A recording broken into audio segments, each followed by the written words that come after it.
Olá, bom dia. Me chamo Carlos Raí, né? Sou aluno da Estácio, do curso de Matemática. E aqui eu venho compartilhar com vocês a minha experiência, né?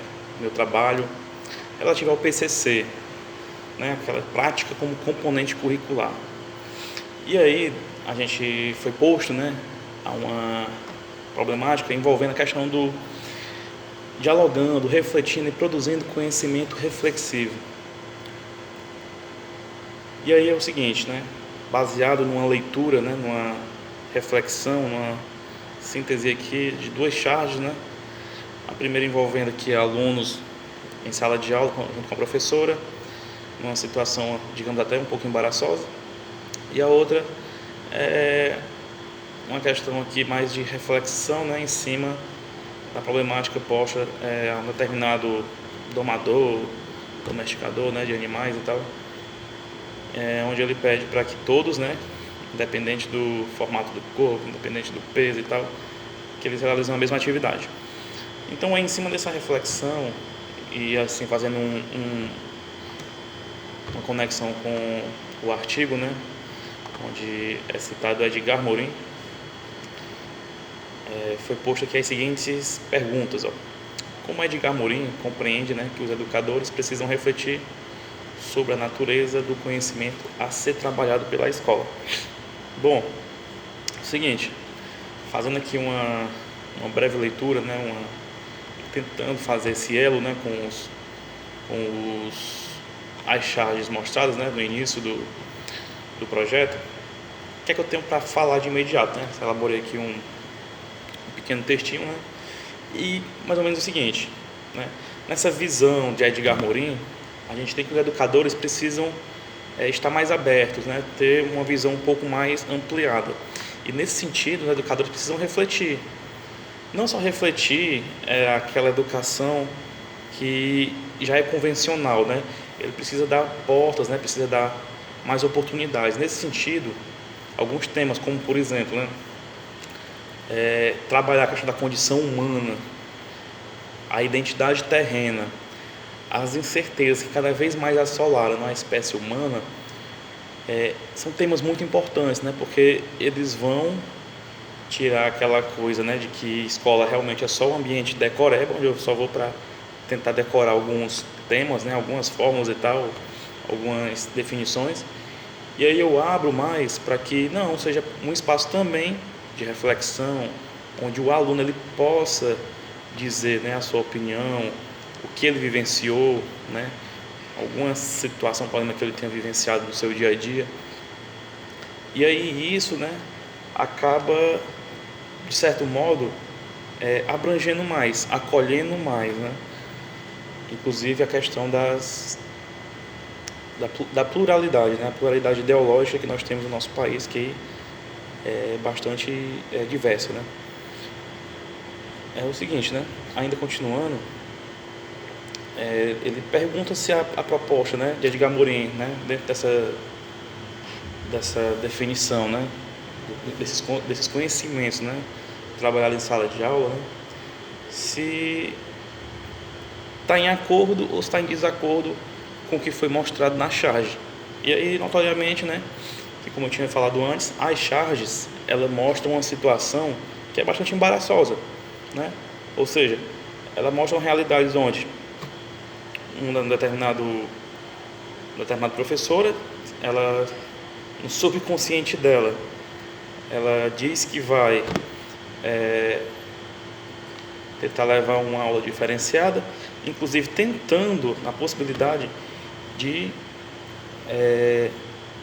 abranger mais, né, já que ela vai falar sobre regiões diferentes do Brasil, mas aí quando determinado aluno que é de determinada região, Nordeste, e outro que é da região Sul, eles falam o que realmente vivenciaram, porque eles são de lá, a professora pede para que eles meio que fiquem retraídos, né?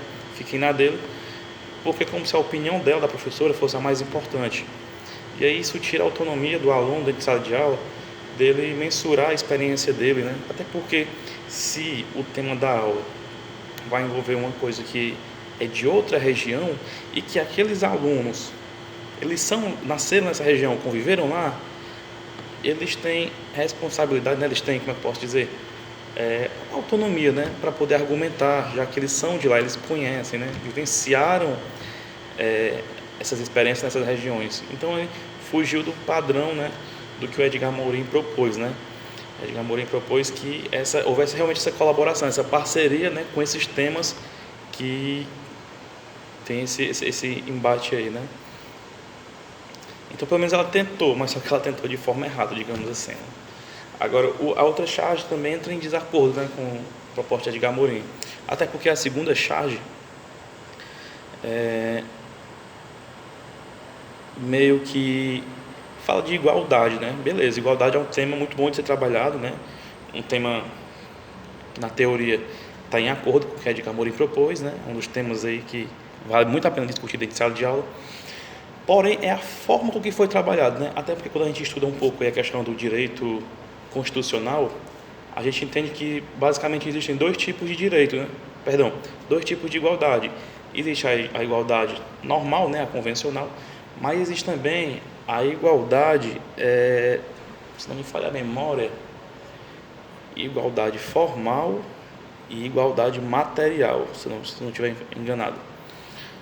Onde nessa igualdade, nesse segundo tipo de igualdade, o que prevalece não é apenas, entre aspas, distribuir igualmente para todos, mas distribuir conforme a necessidade de cada um, conforme a deficiência de cada um. Então, por exemplo, tem um exemplo muito citado, é a questão das provas de concursos públicos para policiais, onde geralmente é organizado, né? Provas físicas, levando em consideração o sexo masculino e o feminino, ou seja, já que o biológico, né, do sexo masculino e do feminino são diferentes, então é elaborado provas diferentes, vistos que o corpo humano, né, do homem e da mulher, eles têm algumas diferenças, e essas diferenças meio que vão ajudar, naturalmente vai prevalecer, digamos assim, vai beneficiar o homem, né? Questão de força, de resistência e tal. Então, assim, a prova o TAF, né? O teste de aptidão física, ele meio que é adaptado, ou seja, adaptado de forma que determinada prova é realizada para mulher, né? Determinada prova é realizada para homem, visto a necessidade de cada um, né? Assim como também existe adaptação de provas para pessoas com deficiências físicas, né, portadoras de necessidades especiais, como alguns autores chamam também, e por aí vai, né? Enfim. E aí tem uma outra pergunta aqui, né, que é levantada, que é o seguinte: ao longo da história da educação, a escola tem se preocupado com a ética do gênero humano, tendo em vista estabelecer uma relação de controle mútuo entre a sociedade e os indivíduos pela democracia e conceber a humanidade como comunidade planetária? É uma pergunta um pouco embaraçosa, né? Assim, bastante repete alguns termos aí bem técnicos, né? Mas que, se a gente parar para pensar bem, eu acho que ao longo do tempo a escola tem melhorado bastante, né?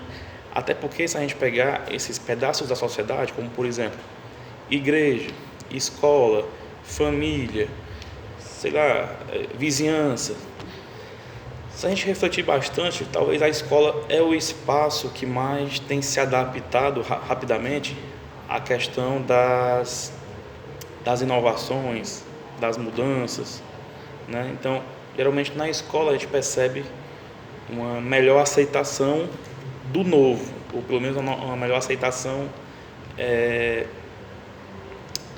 daquilo que às vezes a minha religião não permite, que às vezes a minha família não concebe bem. Então a escola tenta trabalhar, né, alguns temas que, entre aspas, pela sociedade muitas vezes é tido como polêmico.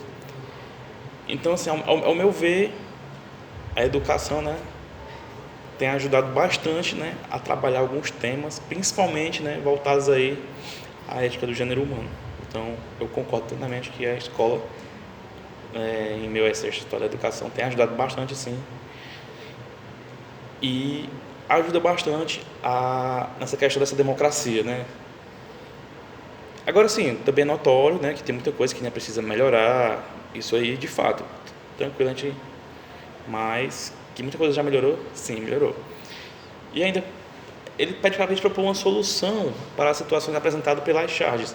Como eu falei anteriormente, né, na charge 2, questão da igualdade material, né, então eu devo me preocupar em estabelecer atividades vistas a necessidade de cada um, né? Então, se eu sei que fulano ele tem alguma comorbidade, se ele tem alguma doença, se ele tem alguma necessidade que impossibilite ele de fazer determinadas atividades, eu vou adaptar determinadas atividades para aquela pessoa. Na questão da charge 1, uma proposta que eu faço, né, que eu proponho, é a questão de tentar ouvir mais o próximo, né, dar ouvidos a quem realmente quer argumentar, né, não deixar aquele ser o eu dono da aula, né? Eu como professor eu preciso ouvir, eu preciso tapar, até porque o professor, ele não é só ele que ensina, né? Ele também aprende. Ele aprende dentro de sala de aula com os alunos. E por final, quais conselhos você daria para si mesmo para exercer a didática com ética e dinamismo frente aos desafios apresentados nas charges? Eu acho muito interessante essa questão dessa pergunta, porque eu acho que a melhor resposta para ela, como conselho, né, é a gente estar além de se adaptar talvez se fosse até consequência, é basicamente estudar, né, se envolvendo em várias formações pedagógicas, né, formações pedagógicas bem específicas, como por exemplo, essa questão da acessibilidade, essa questão da diversificação, essa questão do pluralismo, né, tanto político, ideológico, enfim, sabe? É você tentar abrir mais sua mente para você tentar englobar, né, cada vez mais aquilo que é novo na minha sociedade, né, aquilo que é mais novo no meu cotidiano. E assim, né, sempre trabalhar essa questão do preconceito, do racismo, porque são coisas que, por que pareça, por mais que a sociedade tenha melhorado com o passar dos tempos, mas é algo ainda muito presente na nossa sociedade que precisa, né, cada vez mais ser diminuído até chegar ao ponto que a gente diga, não, o preconceito acabou, o racismo acabou, então, enfim, essa questão de exercer a didática com ética, para mim, envolve muito a questão das formações, né? Tanto a formação técnica do professor, como a formação, né, humana, né, cívica, né? Eu como cidadão vou ajudar outras pessoas também a serem cidadãos, perdão. Gente, é isso. Bom dia a todos, né? Desculpa aí o vídeo prolongado e até mais. Tchau, tchau.